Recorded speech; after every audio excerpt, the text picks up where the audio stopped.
Bienvenue à notre premier panel de lecteurs du club de lecture affaires.com que nous avons créé récemment. Donc, on est pas mal excités. Je m'appelle Micheline Bourque, c'est moi qui ai fondé ce groupe-là et je vais agir pour aujourd'hui comme animatrice de cette discussion-là. Comme vous l'avez vu par les communications qu'on a déjà envoyées, le livre qui va être en revue aujourd'hui est un livre qui s'appelle Drive de Daniel Pink. En français, ça s'appelle La vérité sur ce qui nous motive. Et qui est le panel? Alors voilà, je vais vous donner l'occasion de les connaître. Ils vont se présenter rapidement parce que sur notre site web, Club de lecture affaires, vous pouvez avoir accès à certains éléments de leur biographie et je vous invite à cliquer aussi sur leurs différents sites pour les connaître davantage. Donc un peu rapidement pour cette fois, on va vous présenter nos panélistes. Alors on va commencer avec Adrien. Adrien, je te mets à l'écran. Bonjour, Adrien Oléry, je suis conseiller en marketing, je travaille avec des commerçants en ligne, des commerçants locaux sur des enjeux de référencement sur Internet. Excellent, merci d'être là, Adrien. Je t'en prie. André, c'est ton tour. Oui, bonjour. Moi, je suis stratège en vente, conférencier et formateur sur le nouveau domaine évolutif de la vente pour les vendeurs et aussi pour les non-vendeurs. André est également la personne qui a recommandé ce livre-là et c'est lui qui va défendre le livre. Alors, à tout à l'heure, André. Merci. Antoine. Oui, bonjour, Antoine Bonicalzi. Alors, je suis stratège web bon, un peu comme Adrien, j'aide les entreprises à générer plus de trafic, plus de prospects et plus de clients à partir de leur site web et de leur présence web. Merci d'être là, Antoine. À tout à l'heure.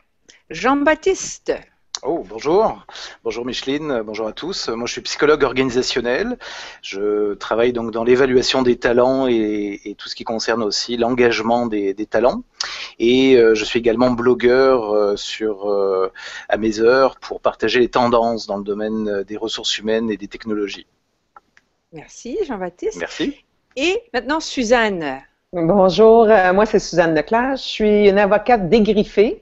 Je bâtis des plateformes afin de travailler n'importe où, n'importe quand.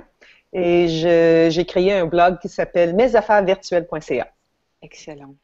Le club de lecture affaires aussi ne fonctionnerait pas aussi bien si j'avais pas eu l'appui de collaborateurs extraordinaires. Je vais commencer par saluer d'un premier coup Ray Hilt. Je vais parler de Ray Hilt est un expert en Google+. C'est un grand allié pour moi et sans lui, nous ne serions pas là aujourd'hui. Donc, Ray, parle-nous un petit peu de toi. Oh, merci. Je suis vraiment content d'être ici. Et oui, je suis un stratégiste de médias sociaux et spécialiste en Google+. Et encore, je suis vraiment content d'aider vous sur cette voyage. Parfait. Puis en plus, Ray, ton Hangout, toi, ton Google Hangout hebdomadaire, c'est? C'est chaque mardi à midi. Parfait. Et ça s'appelle? Le Lunch Punch. OK. C'est très intéressant. Si toute la dynamique de Google, en fait, ça déborde beaucoup aussi de Google+. C'est des sujets très, très intéressants, très marketing. Donc, merci beaucoup, Ray, de ton soutien. Ensuite, on a également Lois London. Si vous voyez les belles images que nous avons, c'est grâce à la contribution de Lois. Malheureusement, Lois ne peut pas nous parler parce qu'il y a un petit pépin technique, mais c'est un homme extraordinaire qui est très impliqué dans la communauté web. Il a fait beaucoup de travail avec le Social Media Breakfast à Montréal. Il est aussi affilié avec Kai Design, une firme très, très, très bien au niveau de différents services, que ce soit au niveau du design web, du design en général et d'autres services. On le voit aussi, Louis, qu'il est un expert maintenant au niveau des pages du groupe jaune, des pages jaunes, du groupe Page Jaune au niveau du marketing de recherche. Donc, merci Louis, sans toi, je ne serais pas aussi belle, ça c'est sûr. Et non pas la moindre, une amie personnelle, une amie de longue date, Madame Micheline Piché. Micheline, pourquoi nous aides-tu? Qu'est-ce que tu fais pour nous? Plein de choses, mais surtout de la rédaction. Alors, j'aime vous aider à faire connaître les auteurs dont on va parler, leurs livres, leurs écrits, ainsi que nos participants. Alors, je suis très contente de faire cette première rencontre avec vous aujourd'hui. C'est un beau lancement. Je pense qu'on est prêt là. Parfait. Donc, Micheline, en fait, a une large expérience dans le domaine de la rédaction. Elle a été rédactrice en chef de plusieurs revues. Je suis privilégiée de l'avoir avec nous. Et comme elle l'a dit, elle a déjà fait quelques articles sur notre blog. Elle va continuer de faire des entrevues avec les panélistes. Elle va faire de la recherche sur les livres. Éventuellement, on aimerait bien avoir des entrevues avec les auteurs. Puis, Micheline va collaborer à ce niveau-là pour nous aider. Donc, André, c'est à toi maintenant. Tu as choisi un livre, parle-nous-en.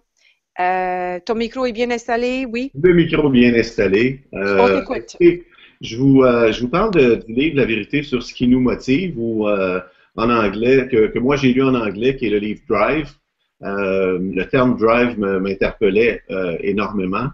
En tant qu'entrepreneur, je trouvais que le livre était extrêmement approprié parce que justement, il allait chercher les raisons pour lesquelles on devient entrepreneur et on reste entrepreneur. D'abord, juste un mot sur l'auteur. Daniel Pink est, à l'instar de Suzanne Leclerc, un avocat, mais qui, lui, n'a jamais laissé pousser ses griffes parce qu'il n'a jamais pratiqué. Il a plutôt écrit des discours pour Al Gore au début de sa carrière. Al Gore qui était vice-président sous Bill Clinton. Daniel Pink a écrit 5 livres en tout, dont 3 ont été sur le palmarès des best-sellers du New York Times. Alors, un auteur prolifique, mais un super conférencier aussi. Son premier livre, en fait, qui était marquant, c'était Free Agent Nation, qui portait sur la valeur qu'on a comme individu dans l'organisation pour établir le rapport de force valeur-emploi. Alors, c'était extrêmement intéressant comme livre. Et son deuxième, Whole New Mind, lui, portait sur comment la valeur de la créativité était en augmentation exponentielle dans les organisations et autour de nous. Ça a amené à créer le livre et écrire le livre Drive, qui est extrêmement captivant parce qu'il nous renseigne sur l'origine et l'évolution de la motivation, en parallèle avec l'évolution de la société, puis les besoins et les demandes de l'économie. Donc, un ouvrage extrêmement intéressant. Ça débute évidemment en fonction, si on regarde l'alignement, en fonction de la survie de l'espèce, la recherche de la nourriture, des abris, tout ça, jusqu'au modernisme avec les techniques de production de Taylor. Donc, le travail en série, l'optimisation de la chaîne de production. Et quels étaient, à toutes les époques, les facteurs de motivation qui étaient en vigueur. Il a classifié donc ces modes de travail-là en 2 types, algorithme et heuristique. Donc, algorithme, c'était donc une méthode basée sur une série d'instructions, et heuristique qui était basée par découverte, par mode, par recherche et par l'optimisation, donc basée sur l'expérience et le raisonnement. Ensuite, il va pour définir les 2 types de motivation qui ont évolué. Le premier, au niveau de l'industrialisation, était connu sous le nom du bâton et de la carotte. C'est-à-dire, ça s'applique évidemment au travail algorithmique, ça veut dire que tu fais ton travail, tu es récompensé, tu le fais moins, tu es congédié. En fait, c'est les 2 limites extrêmes, évidemment. Et deuxièmement, les motivations intrinsèques, donc les motivations qui viennent de l'intérieur. Ces sujets-là, la motivation intrinsèque, est l'endroit et vraiment le sujet qui est le plus intéressant pour l'entrepreneur. C'est parce que ces motivations intrinsèques-là décrivent, dans le fond, qui on est et quel est le lien avec nos valeurs qui font de nous un entrepreneur. Par exemple, en fait, les 3 sources les plus importantes, on parle de l'autonomie. Donc, l'autonomie sur la tâche, sur le facteur temps, sur les techniques, les moyens, etc. Deuxièmement, on parle de la maîtrise ou la recherche de l'excellence. Il y a énormément de livres qui ont été écrits sur la recherche de l'excellence. Je pense que c'est de connaissances communes. Donc, l'idée d'être capable de se sentir le meilleur dans ce qu'on fait. Et troisièmement, le sens, ou en anglais, ce qu'on appelle le purpose. Qu'est-ce qui donne un sens? Qu'est-ce qui est raccordé à nos valeurs? Qu'est-ce qui fait que ce qu'on fait notre travail, notre rôle a un impact sur la collectivité, sur l'entreprise ou sur le monde. Et finalement, les deuxième partie sont le côté pratique de cette théorie-là qui est illustrée à travers une multitude d'études sur le comportement. Ces deux pratiques-là les deux derniers chapitres portent sur, par exemple, une boîte à outils pour les individus, donc un toolkit personnel qui permet de mettre à jour nos sources propres de motivation. Pourquoi est-ce qu'on fait ce qu'on fait? Et avec des exercices et des idées à mettre en place. Donc, une partie extrêmement intéressante. Et finalement, une boîte à outils pour les organisations qui permet d'améliorer les résultats pour le groupe ou l'entreprise à travers, encore une fois, des exercices et des idées à mettre en place de façon très, très concrète. Donc, en conclusion, ce livre-là, pour moi, est plus qu'un résumé d'études sur le comportement. C'est un ensemble de témoignages et une façon de réfléchir ce qui nous motive et sur les pistes pour maximiser comment motiver les collaborateurs. Alors, je vous incite fortement à lire ce livre-là. C'est un ouvrage passionnant, d'un auteur passionnant, d'un conférencier formidable.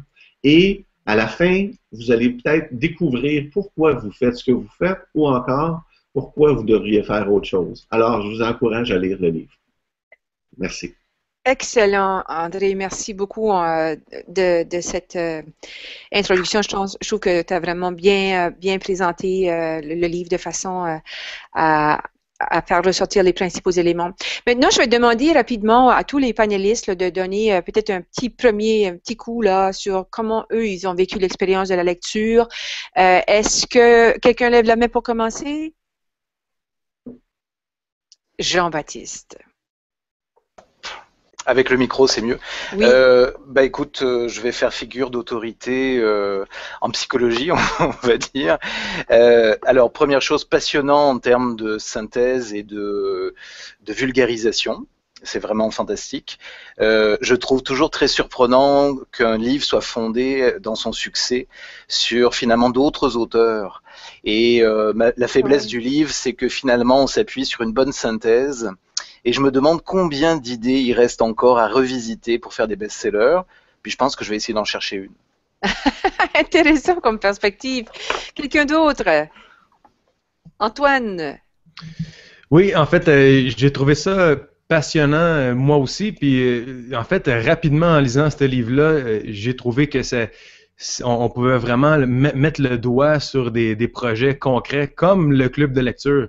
C'est une des premières choses qui m'est venue en tête parce que, évidemment, je pense qu'on est tous ici par une motivation de type I, donc une motivation intrinsèque et non pas la carotte, là, parce que je pense qu'on va attendre notre chèque, là, mais en fait, j'ai trouvé que c'était vraiment pertinent parce que je pense qu'on est tous ici, on a un peu toute la fibre entrepreneur, donc dans la vie, on est motivé pas directement par l'argent, oui, mais peut-être de façon indirecte, puis le fait de s'impliquer dans le groupe de lecture ici, je pense que c'est vraiment plus une question de motivation 3.0 comme elle est décrite dans le livre, là, plutôt que d'avoir une récompense directe là, de ça.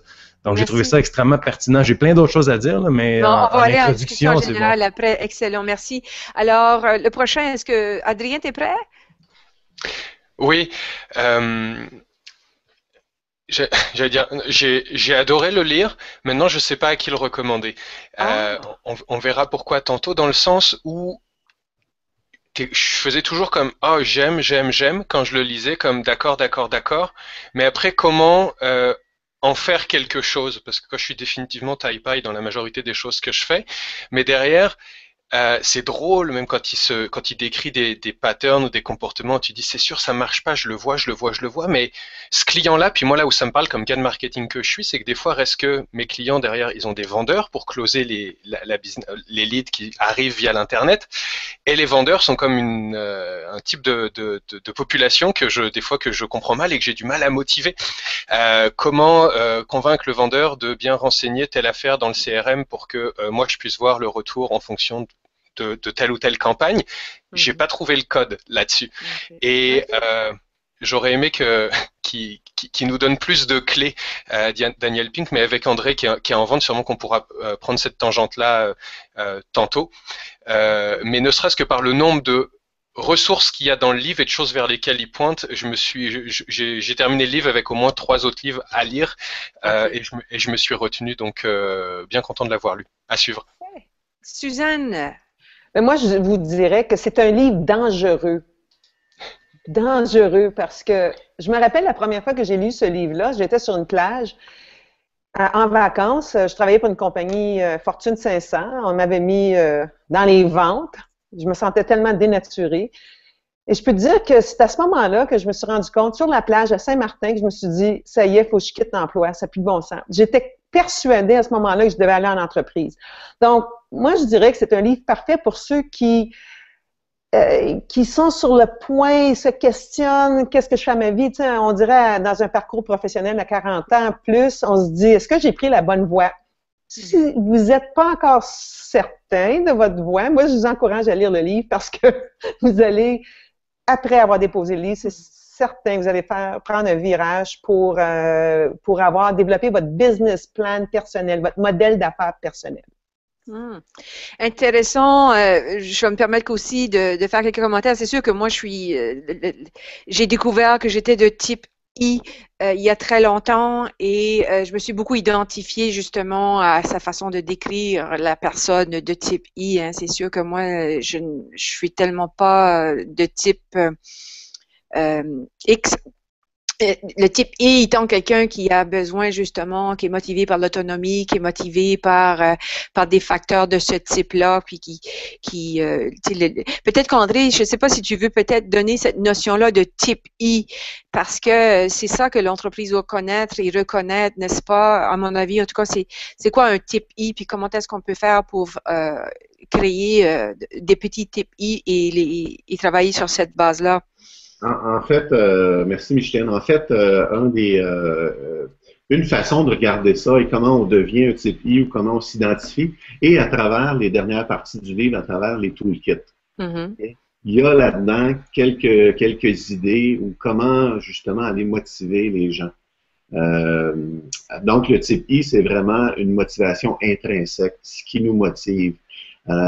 Généralement, dans l'entreprise, il faut connecter les valeurs, la façon globale de faire ça, c'est connecter les valeurs des dirigeants de l'entreprise. J'ai lu récemment et ça m'a frappé, une entreprise n'a pas de valeurs. Ces hauts dirigeants ont des valeurs qui permutent et qui percolent dans l'entreprise. Donc, permettre de connecter les valeurs à haut niveau avec les valeurs de vos employés.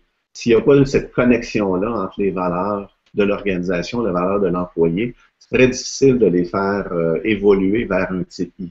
Donc, mettre de l'avant leurs valeurs intrinsèques.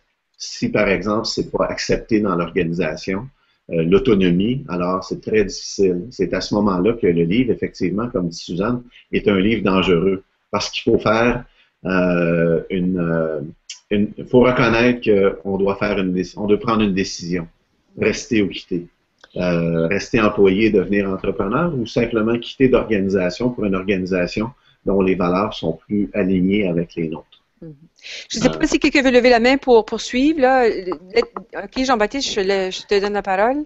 Je rebondirai sur dangereux, puis je dirais aussi les salutaires, c'est-à-dire qu'il peut pointer du doigt une forme de gestion qui aujourd'hui est complètement dépassée, puis il le dit, la science nous révèle des choses que l'on ne met pas en application. Et les gestionnaires aujourd'hui en entreprise sont lourdement questionnés dans ce livre, c'est-à-dire comment vous faites pour aller chercher la motivation de vos employés, libérer les forces, trouver ce qui finalement fait que chacun se réalise au travers des tâches et au travers justement des objectifs, mais aussi d'une vision ou d'une mission. Et moi, en lisant le livre, travaillant dans le secteur du recrutement, je me suis dit, c'est un très très bon résumé, c'est une très belle mise en perspective qui montre que dans notre société où l'horizontalité est de plus en plus grande, où les organisations deviennent de plus en plus agiles et doivent reposer sur des talents qui sont mobilisés. On essaye au travers du livre de trouver une recette sur la mobilisation et il y a quelques réponses qui sont là-dedans et donc je trouve qu'il y a des éléments salutaires effectivement pour des gestionnaires qui cherchent un nouveau style et à comprendre aussi de nouvelles générations. Donc c'est en ce sens je trouve le livre fantastique et c'est ce qui explique sûrement la popularité du livre et les discussions qui tournent autour. D'autres points de vue? Levez la main. Antoine. Ah, pardon, excuse-moi. On va aller à André, puis on revient à Antoine. André? J'aimerais rebondir sur ce que Jean-Baptiste disait et ce qu'Adrien disait tout à l'heure, c'est que Jean-Baptiste dit que ça nous donne des solutions, mais je crois plus que ça nous donne des pistes de réflexion. Et comme Adrien mentionnait, motiver des vendeurs à avoir un nouveau comportement. Il n'y a pas de solution miracle, il n'y a pas une solution, mais dans le livre, il y a plusieurs pistes et il y a plusieurs essais qu'on peut faire qui sont constructifs. Souvent, juste en améliorant ou en tentant d'améliorer quelque chose, on a un impact sur le résultat. Alors, c'est ma façon de voir ça. Puis le livre a contribué à ces réflexions-là. Excellent. Antoine? Oui, donc ben, un petit peu dans le même sens, une des sections les plus intéressantes pour ma part là, dans le livre, c'est justement les exemples d'application de ça en entreprise, comme par exemple Google qui va finir par mettre en marché des projets qui ont été des Friday Projects, là, dans le fond des projets de vendredi, donc ils vont encourager leurs employés à 20% du temps, donc une journée par semaine, à faire autre chose que la description de tâches et peut-être avoir plus d'autonomie et travailler sur les choses et les problèmes là, qu'ils ont envie vraiment de travailler et de donner une autonomie même aussi dans le choix de l'équipe. J'ai trouvé ça vraiment, vraiment intéressant. Puis, comme personne qui se lance, dans le fond, une nouvelle agence web, ben, qui va par définition devenir un petit peu plus un manager, ben, ça me donne des pistes de pièges à éviter là, dans la façon de motiver les gens puis de peut-être regarder leur travail. Donc, je trouve ça très intéressant.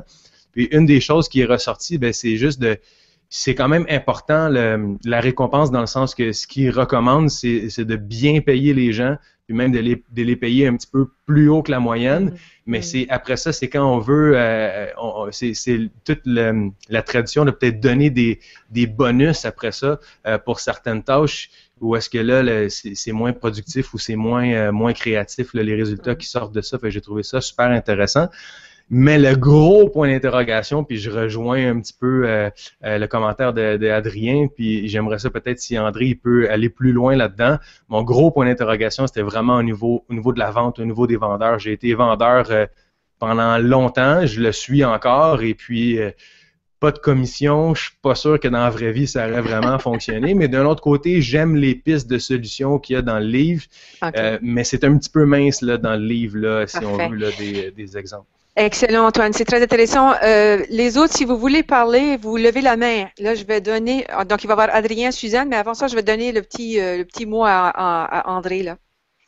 En fait, il y a des expériences très, très positives d'organisations québécoises en technologie de l'information qui ne payent pas leurs représentants à commission. OK? Et qui ont une très belle croissance et surtout des clients hyper satisfaits à long terme. Parce que ce qu'on fait souvent lorsqu'on paye à commission, c'est qu'on veut générer une action rapide, peu importe le moyen. Alors, très souvent, c'est au détriment de l'organisation qu'on va payer à la commission. Alors, il y a d'autres moyens de récompenser un représentant. Mais il y a surtout un autre moyen de comprendre que comment on le récompense et pas en fonction d'une vente, mais en fonction du cycle de vie de la relation avec le client. On va en discuter à long terme. On va faire. Non, mais tu vois, ça, c'est le genre de. Excuse-moi, André. C'est que ça, c'est le genre de sujet, tu vois, que quand on va faire des podcasts, que là, on va aller plus en profondeur sur ces sujets-là. C'est sûr que dans le contexte du Hangout, c'est plus difficile, mais tu vois, ça, c'est une piste de discussion fort intéressante. Je vais aller à Adrien, puis après ça, on va aller à Suzanne. Oui. Une petite note que j'ai prise en écoutant, je pense, Jean-Baptiste. Pour moi, définitivement, des gens qui ont des équipes de vente à gérer doivent lire le livre. Mais ensuite, je pense aux gens qui ont des problèmes de turnover ou de recrutement à répétition. Parce que moi, ça arrivait avec un client où tu sais, le marketing va bien, mais il y a toujours ces problèmes de recrutement d'employés qui partent, et où à un moment tu lui dis bah tu sais je peux faire une partie de la game, mais tant qu'il y aura autant de turnover dans le reste, tu auras de la misère à avoir de la vraie croissance. Donc va peut-être voir Sylvie Huard ou n'importe quel autre coach pour fixer ça. Mais peut-être que lire Drive peut aider à diagnostiquer comme pourquoi ça marche pas, pourquoi se montrant, puis ils partent par après, et que ce soit avec des générations, j'allais dire, je sais même plus à quoi on est rendu là, mais les gens qui ont 20 ans, 25 ans aujourd'hui, mais même avec des plus âgés, il y a des éléments qui peuvent être pertinents. J'introduirais une nouvelle idée, mais c'est pas le focus principal du club, mais moi à un moment, il a une petite partie dédiée aux parents là, aux chefs d'entreprise, mais qui se retrouvent avec des enfants. Et comment tu fais quand tu es plutôt taille-paille, mais que des fois au travail, mais des fois à la maison, tu es taille-paille avec ça pour dire, enfin comme Carrot and Stick là, bah, tu fais ça et tu pourras regarder Aladdin tantôt. Et moi, ça m'a fait un peu freaker comme, tu sais, c'est comme ça ce que je dis, mais moi, je le fais pas. Mais comme tu dis, Adrien, je pense que c'est un autre club ou un autre groupe de discussion en soi, ce sujet, mais c'est fort pertinent. Le lien quand même pour moi est que comme chef d'entreprise, ça me prend d'avoir de l'harmonie et du succès autant que possible dans toutes les facettes de ma vie. Oui. Et si je l'ai pas à la maison, je n'ai pas la même satisfaction quand j'ai des succès en affaires. Et c'est comme un devoir d'exceller. Je pense qu'il y a beaucoup d'entrepreneurs qui essaient d'exceller dans tout ce qu'ils font. Et donc peut-être qu'en lisant ce livre, certains vont fixer des problèmes à la maison. Anyway. Ouais. Okay. Alors Adrien, je ne sais pas si c'est une plug. Suzanne, tu me le confirmes là. Est-ce que c'est une plug? Est-ce que c'est une plug pour ça, Suzanne? Ah oui. Okay. On réinvente le modèle d'affaires de la personne même avec ce livre. Et puis, je dirais même avec le livre de 4-Hour Work Week. On revient, mais pour répondre, tu avais une question pour André, puis André, je vais te redonner la parole après. Suzanne, tu avais un commentaire pour André, oui? Bon, vraiment, c'est un peu poursuivre avec André. C'est que je crois l'important de ce livre, c'est que pour les entreprises qui sont déjà établies, l'économie du savoir, les bureaux d'avocats, les bureaux d'ingénieurs, on parlait tantôt de Fortune, des compagnies de Fortune 500 avec une équipe de vente déjà établie qui utilise Salesforce. C'est peut-être pas le livre qui va, à mon avis, qui va changer ou dynamiser une équipe parce que les structures sont tellement bien ancrées, la structure d'affaires dans un cabinet d'avocats établi. Ce qui m'a interpellé dans ce livre-là, c'est que je voyais très clairement que le cabinet d'affaires tel qu'il existe aujourd'hui est voué à se détruire. On doit réinventer le cabinet d'avocats. Mais ça ne sera pas fait par les acteurs aujourd'hui, les associés. Donc, puis même, je lisais le livre à un moment donné, puis on disait que les avocats c'est le groupe de professionnels dans l'économie du savoir les plus misérables parce que eux sont en fonction de facturer en fonction du output, du billing, qui est très démotivant en principe. Je peux témoigner parce que j'ai détesté ça. Mais par contre, j'écoute aussi les ingénieurs en ce moment qui sont sur une pression intense de pouvoir générer des billable hours. Mais moi, je peux dire, dedans, les professionnels du savoir, c'est démotivant, mais on ne pourra pas changer l'entreprise. Donc, il faut se préparer, mais un peu mentalement, parce que je crois que la business de l'économie du savoir va être appelée à être réinventée. Mais ça ne se fera pas à l'intérieur du cadre actuel. Excellent point. André, veux-tu faire un petit commentaire par rapport à ça? Et par rapport au commentaire d'Adrien également? En fait, c'est des réalisations qu'il faut faire des changements et comme le livre nous le propose, les changements doivent venir de l'intérieur de l'individu. C'est ce que Suzanne dit effectivement lorsqu'on est dans une grande entreprise qui a des structures extrêmement bien établi et établi depuis longtemps, le changement est très difficile. Mais il reste qu'il y a des pistes à l'intérieur du livre et il y a aussi des pistes de changement qu'on peut entreprendre sans nécessairement changer la structure complète. Rehausser les sources de motivation interne va contribuer à ça. Mais effectivement, le changement, comme le changement dans l'économie du savoir, n'arrive, puis j'aime pas utiliser le terme jamais, là, mais n'arrive presque jamais de la grande entreprise. Alors, le changement va venir des gens dans les cabinets d'avocats qui sont tannés de facturer à la pièce, de facturer à la demi-minute, etc. Et qui vont se lancer, qui vont créer des cabinets d'avocats différents. Alors, ce changement-là va venir de sources de motivation. Alors, je suis d'accord avec ce que vous dites, mais en même temps, ce serait extrêmement démoralisant de penser qu'on ne peut pas changer quelque chose parce que la structure est en place. Jean-Baptiste, je vais revenir à toi. Ah, puis Micheline va vouloir dire quelque chose, c'est bien. Alors, je vais juste faire, je vais revenir à moi tout à l'heure parce que mon point de vue par rapport au livre, il y a beaucoup d'idées qui ont déjà été manifestées, là, mais c'est que pour pouvoir réussir un projet comme ça, de transformer une entreprise pour permettre ce genre de dynamique de s'installer, ça demande pas mal de leadership.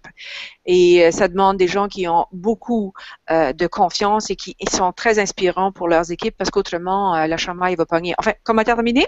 Alors, on va aller à Jean-Baptiste. En fait, pour revenir sur les outils, je pense que le livre date bien un point de bascule dans le mode de gestion, à la fois des travailleurs individuels, des gens hautement formés qui sortent des universités, puis même, je dirais, des plus jeunes, et également des leaders de nouvelles générations, dans le sens où aujourd'hui, le micro-management c'est en train d'être rejeté très rapidement de la part des professionnels. On évalue de plus en plus des leaders à leur capacité à développer une vision, à partager cette vision-là. Donc, le fameux purpose là, du livre, d'être clair, d'être rassurant, mais aussi d'être capable de pouvoir consulter une équipe, de faire travailler des gens différents et d'écouter cette équipe-là pour livrer finalement des solutions ensemble. Et il y a tellement de transformations dans la façon d'évaluer, je vous dirais en 10 ans, moi je l'ai vu, il y a 10 ans on évaluait, est-ce que tu es capable de faire un PODC, ça vous dit sûrement quelque chose, le PODC? Pas grand-chose, non. Plan, do, check, act. Ah, okay. Donc c'était vraiment planifie, dirige, et c'était extrêmement transactionnel et ça reflétait aussi une organisation très fordiste finalement du travail. Aujourd'hui, on doit générer de la connaissance, on doit générer de la créativité, on doit apporter des solutions, on doit se préoccuper tous ensemble du client. Ben, c'est dans cette nouvelle façon de gérer. Puis ça, le livre le date bien. Puis je rajouterai, juste pour conclure, en même temps, le livre, je pense, et c'est la force de Daniel Pink, c'est qu'il est peut-être avocat, mais je pense qu'avant tout, c'est un marketeur. Parce que il vend très très bien son livre, il fait des conférences extraordinaires, c'est un homme de communication. Et comme je le disais tout à l'heure, je suis surpris de voir un avocat parler aussi bien de la psychologie. Et je me dis, il a tout compris, il a su aller chercher ce qui stimule les gens. Okay. Et qui est au cœur finalement des préoccupations, comment on engage les gens. Et j'ai lu, juste pour terminer, un petit chiffre, il y a quelques jours, ils évaluent dans certaines régions du monde à 65 à 70% des gens qui disent ne pas être engagés dans leur travail. Wow. Alors, le livre reste d'actualité quand on entend ce chiffre et c'est dommage. C'est vraiment dommage. Mais c'est intéressant, puis ça fait partie de la réalité des entreprises d'être face à ce dilemme-là. Comment je vais faire pour retenir mes employés? Comment je fais pour recruter des gens qui vont vouloir s'investir dans mon entreprise? Il y a beaucoup d'éléments à considérer, puis on aura certainement l'occasion de proposer d'autres lectures aussi qui nous permettront d'identifier peut-être des problématiques encore plus précises. Je vais donner l'occasion maintenant à Micheline. Oui, j'avais deux choses. En fait, le livre a été écrit en 2009, si je me rappelle bien. Oui. Ça fait déjà quelques années, puis on dirait que tout ce qu'il a apporté dans son ouvrage semble arriver ici où je sais que certaines entreprises l'ont déjà mis en application, mais il y a encore beaucoup de chemin à faire. Hein. Oui. Le commentaire de Jean-Baptiste au début disait que c'était une bonne synthèse, une vulgarisation de beaucoup de théories. Il se base sur d'autres auteurs. J'allais donc demander, est-ce qu'il y avait des idées qui lui étaient propres là-dedans? Tu as parlé de sa force tout à l'heure, tu viens juste d'en parler, Jean-Baptiste, mais est-ce qu'il y a d'autres idées qui viennent de lui ou sa force vient du fait qu'il a rassemblé cet ensemble d'études qui ont été faites? Ben, c'est là où je dirais c'est à mon avis le point faible, c'est-à-dire que il n'y a pas vraiment de couches supplémentaires apportées. Et c'est peut-être ce que disait Adrien tout à l'heure, comment on le concrétise, comment on le transpose. Et c'est peut-être ce qui a amené aussi, l'a amené ensuite à écrire un deuxième livre, parce qu'il a dû sentir dans ses conférences, dans ses séminaires, qu'il y avait des questions de mais comment on fait. Puis c'est ça la particularité. C'est pour ça que je dirais que c'est un bon curateur et une bonne mise en perspective. Par contre, pour ceux qui adorent vraiment le sujet, il faut absolument lire Csikszentmihalyi Mihaly Csikszentmihalyi, qui est le psychologue de référence sur le bonheur au travail et la psychologie positive. Il est cité dans le livre, c'est lui qui écrit à propos du flow. Et cet auteur-là est fantastique, notamment pour ceux qui travaillent en créativité. Parce que c'est un livre absolument passionnant. Alors non, pour répondre, Micheline, en fait, je dirais il apporte pas vraiment d'éléments, puis c'est ma critique sur le livre, mais c'est une première étape. Oui. Jean-Baptiste, est-ce que tu pourrais aller sur la page événements tout à l'heure puis mettre le lien ou la référence pour les gens de l'extérieur? Ce serait intéressant. Tout à fait. Maintenant, il nous reste à peu près 10 minutes parce qu'on avait dit qu'on ferait ça de midi et quart à 1 heure. En tout cas, moi, je ne sais pas si c'est pour vous, mais moi, j'adore la discussion. Je trouve ça vraiment intéressant. Je pense qu'on crée une discussion intéressante ici. Donc, puisqu'il nous reste un petit 10 minutes, puis à la fin, je veux qu'on vote, hein, on fait des petites étoiles à la fin, j'aimerais vous poser la question, si Daniel Pink était avec nous aujourd'hui, est-ce qu'on... Là, je me fais pas voir, là, hein, donc je suis pas bonne animatrice. Si Daniel Pink était avec nous aujourd'hui, qu'est-ce qui est la question qu'on voudrait lui poser? En tout cas, s'il y a des gens qui ont une réponse à ça, là, qu'est-ce qu'on voudrait lui poser comme question? Levez la main pour le premier.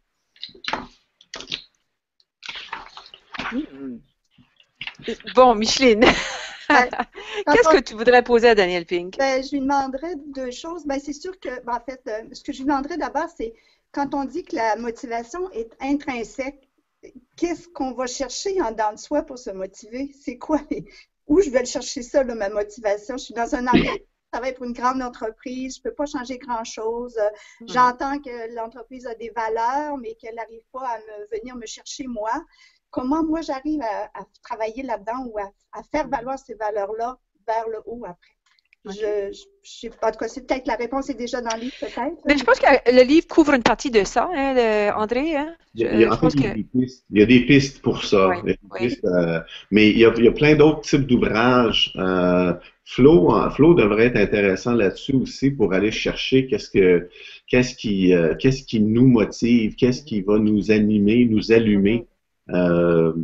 La difficulté, c'est le communiquer entre le gestionnaire et le haut dirigeant et l'employé jusqu'en bas de la chaîne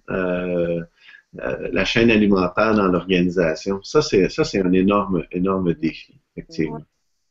Un de mes patrons disait il faut que les bottines suivent les babines. Oui. Exactement. Okay.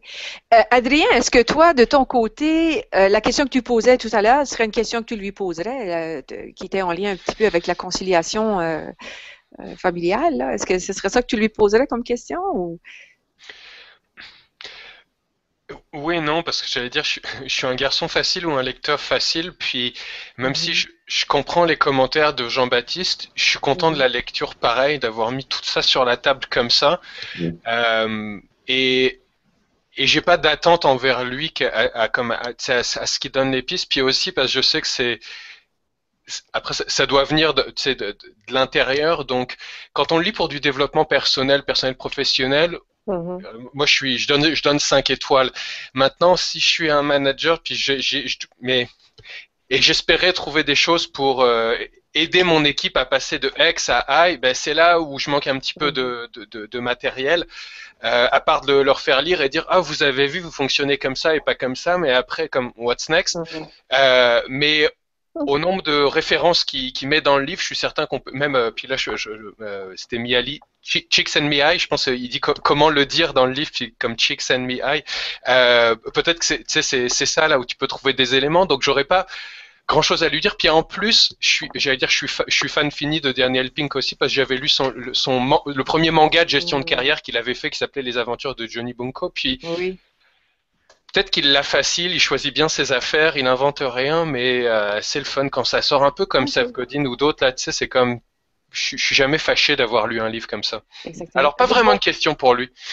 Suzanne? Oui, parce que moi, la question que je voudrais savoir avec Daniel Pink, c'est que je crois qu'il bâtit, pas une trilogie, parce qu'il a écrit ses nombreux livres, mais j'ai l'impression qu'il bâtit la référence pour la révolution personnelle du soi en affaires. Parce que j'ai l'impression, quand ça a commencé, moi, je suis devenue une fan également, une adepte de Daniel Pink quand il a écrit Free Agent Nation. J'étais déjà vendue. Là, j'ai l'impression qu'il donne des auto-survie au travail. Parce que je suis vraiment quand je lis le livre Drive, je vois vraiment comment moi, je peux aligner mes ambitions personnelles, what's in it for me, demain matin, dans le cadre d'une organisation qui va bouger avec ou sans moi, là. OK. Donc, pour toi, Suzanne, le livre a peut-être plus de valeur sur le plan personnel que sur le plan de le recommander à un entrepreneur? Non, ça va. Non, du tout. Moi, je dirais que le livre est extrêmement pertinent pour quelqu'un qui veut se bâtir sa business personnel à elle. Que ce soit sa business ou que ce soit son plan de cheminement de carrière à l'intérieur d'une grande société. Mais je disais ça, donc le livre est plus intéressant dans une dynamique personnelle versus le recommander à un entrepreneur pour qu'il l'implante dans son entreprise. Oui, absolument. OK, parfait. Alors, d'autres commentaires, d'autres questions qu'on poserait dans le livre? Sinon, je vais passer aux étoiles. En fait, avant les étoiles, Micheline, juste commenter, parce que j'ai vu une entrevue de Daniel Pink et il expliquait comment il écrivait ses livres, justement. Ah oui? Et la raison pour laquelle il écrivait ses livres, et ça va résonner avec la plupart de ce qu'on vient de dire, c'est que lui parle aussi d'une question qui se pose. Avec Johnny, son premier livre, c'est qu'est-ce que je fais dans cette organisation-là, puis comment je peux me démarquer. Dans d'autres livres, quand il a parti sa business, dans son dernier livre, au niveau de la vente pour les non-vendeurs, ce qu'il dit dans le fond, c'est qu'il dit, regarde, j'ai réalisé à un moment donné que j'étais un auteur, un conférencier, et que je passais 80% de mon temps à vendre. Et il s'est mis à faire des recherches là-dessus. Alors, tout ce qu'il a fait, c'est pas mal dans cette optique-là. C'est de partir de l'intérieur et regarder quelle est la problématique. Et ça répond évidemment à ce que Jean-Baptiste dit, qu'il invente rien, il apporte rien, il réunit des éléments de réponse qui lui parviennent de différentes sources et prend ces éléments de réponse-là et les agence pour donner des pistes, se donner des pistes et donner des pistes à autrui. Et je pense que c'est ce qui fait que c'est un auteur qui devient intéressant parce que ce qui se pose comme question est une question qu'on se pose, que personnellement je me suis posé. J'ai travaillé pour des fortunes 500, des fortunes 100 et je me suis posé, est-ce que je suis à ma place? Est-ce que j'ai les sources de motivation pour être dans une organisation ou j'ai des sources de motivation pour aider d'autres entreprises sous forme de services conseils pour ma business? Alors, c'est cette façon-là dont j'aimerais que vous voyiez un petit peu Daniel Pink à travers mon conseil de lecture. Moi, je trouve que ça influence là, le choix des étoiles. Là. Moi, je trouve que ça va avoir un impact direct sur le nombre d'étoiles, un commentaire comme ça. Donc, André, alors on va passer aux étoiles, juste pour le fun, parce que, tu sais, on le voit beaucoup, hein, les gens mettent 4 étoiles, 5 étoiles, 3 étoiles sur tout maintenant. Alors, nous aussi, on va le faire. D'ailleurs, sur le site, ce sera possible également de le faire. Alors, 5 étoiles, évidemment, c'est le must. Hein. Tous les entrepreneurs devraient lire ça. Et une étoile, ben, c'est passer à autre chose. Alors, on va se fier là-dessus. Donc, je vais faire le tour. Je vais commencer par Adrien. Combien d'étoiles donnes-tu à Daniel Pink? Pardon, je me suis mélangé de boutons. Je donne 4 étoiles sur 5. 4 étoiles sur 5. Antoine? Moi, j'ai adoré le livre parce que ça arrive vraiment dans un moment très opportun, justement, dans ma vie. Donc, je vais donner un 5 sur 5.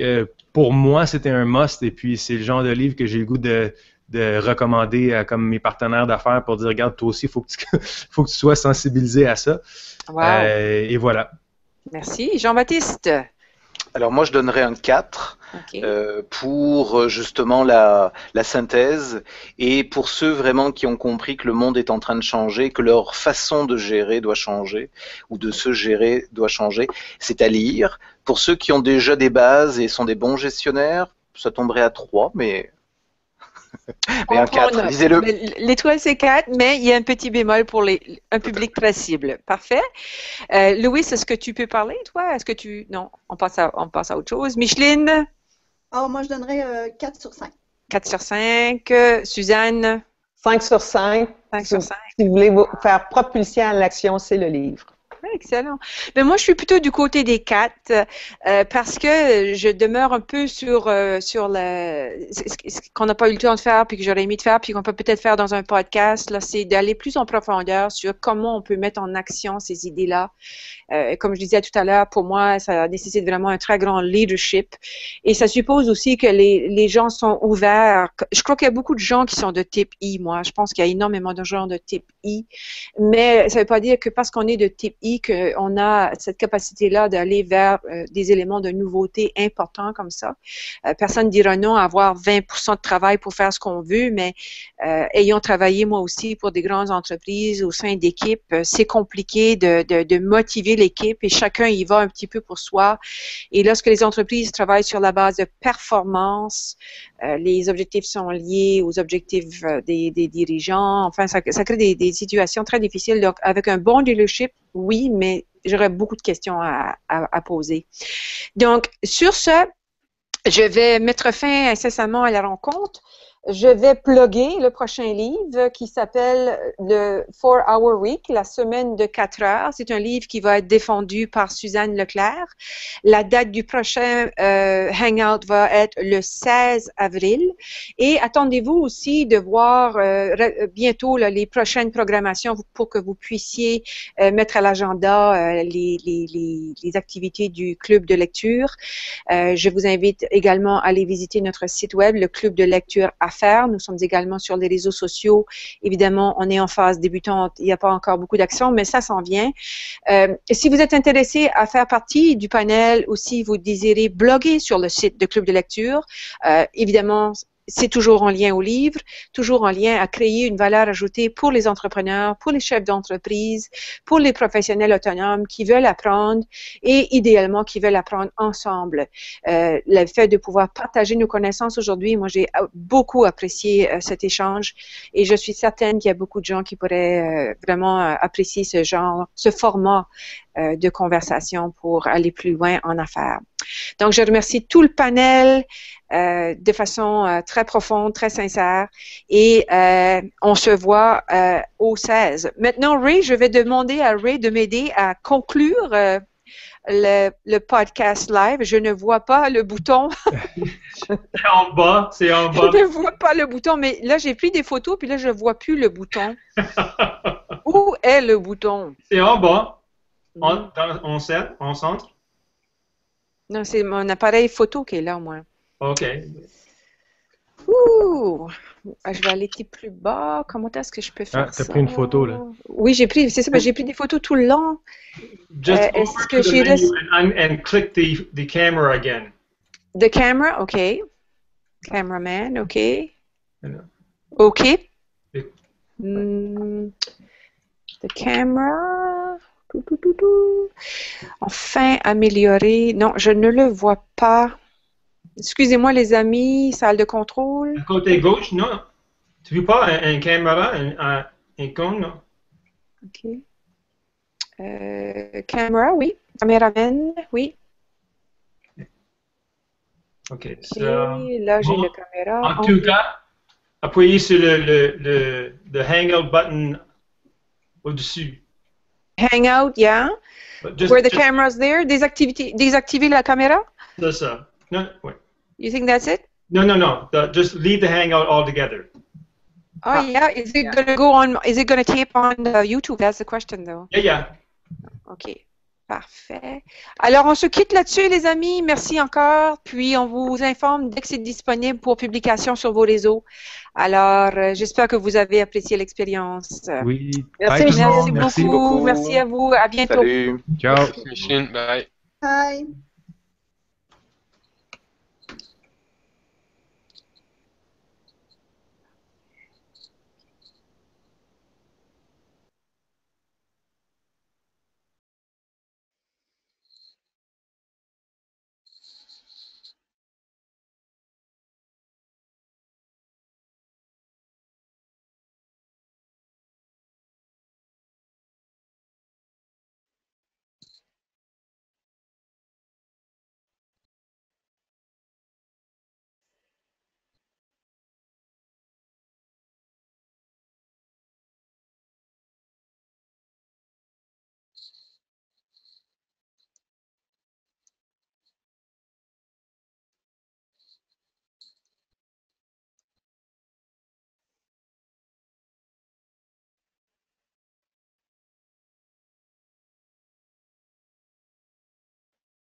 Micheline?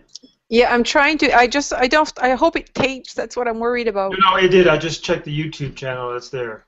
Is there? Okay, perfect. So I can just. Yeah, I was going to warn you because I didn't think you were I'm going to still do that I'm with the still photo on- of the camera thing. I'm still online right now, so that's why I'm worried. It's still online. Okay. Well, just close it all together. And Arrêtez la diffusion. Okay, I got it.